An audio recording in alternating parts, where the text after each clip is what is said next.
शहर रोशनी। दिन के वक्त ये शहर रोशनियों से जगमगाता है, मगर रात के अंधेरे में कुछ जगहें ऐसी भी हैं जो कभी नहीं सोती।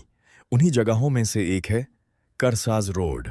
लोग कहते हैं रात के 2 बजे के बाद अगर आप यहां से अकेले गुजरें तो आप अकेले नहीं होते, क्योंकि इस सुनसान सड़क पर आज भी एक दुल्हन भटकती है, कोवर्ट इन इंग्लिश लाल जोरा पहने, किसी का इंतजार करती हुई अपनी अधूरी बारात के लिए।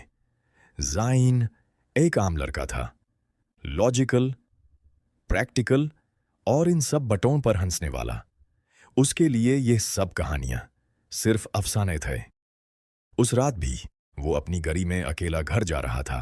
रात गहरी होती जा रही थी और सड़क खामोश होती जा रही थी। रेडियो पर हल्की सी पुरानी धुन चल रही थी, मगर अचानक सिग्नल टूटने लगा और फिर उसकी नजर पड़ी। दूर स्ट्रीट लाइट के नीचे कोई खड़ा था। एक औरत लाल जोरा पहने हुए, बिल्कुल सीधी, बिल्कुल बेहरकत। जैन ने आंखें सेकरी की। इतनी रात को कोई यहां। गाड़ी तेज थी, मगर उसका दिल और तेज धड़क रहा था। और फिर उसने ब्रेक्स दबा दिए। टायर्स चीख उठे और गाड़ी फिसलती हुई रुक गई। यह फैसला उसकी जिंदगी का सबसे बड़ा फैसला था। जैन धीरे से गाड़ी से बाहर निकला। हवा अचानक ठंडी हो गई। अजीब सी बू, मेहंदी और सर्रांड का मिक्स। उसके कदम धीरे हो गए, मगर नजर उस दुल्हन पर ही टिकी रही। वो धीरे धीरे उसके करीब पहुंचा। आप ठीक हैं? उसने हल्की सी आवाज में पूछा। गया। उसका चेहरा इंसानी नहीं था।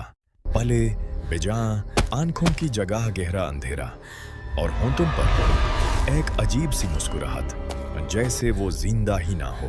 कहते हैं बहुत साल पहले इसी सड़क पर एक हादसा हुआ था। एक दुल्हन अपनी शादी के दिन इसी रास्ते से गुजार रही थी। उसका नाम था सैरा। लाल जोरा, मेहंदी लगे हाथ और आंखों में सपने। मगर उसकी बारात कभी मंजिल तक नहीं पहुंची। रात का वक्त था और तेज बारिश हो रही थी। ड्राइवर ने कंट्रोल किया और एक ट्रक ने उनकी गाड़ी को टक्कर दी। उस हादसे में सैरा का दुल्हा वही मर गया और सैरा जिंदा थी, मगर सिर्फ कुछ घंटों के लिए। मरने से पहले वो सिर्फ एक बात कह रही थी, मेरा दुल्हा मुझे छोड़कर क्यों चला गया। उसका इंतजार उसकी रूह के साथ बंध गया। तब से वो हर रात इसी सड़क पर आती है और हर गुजारते हुए शख्स में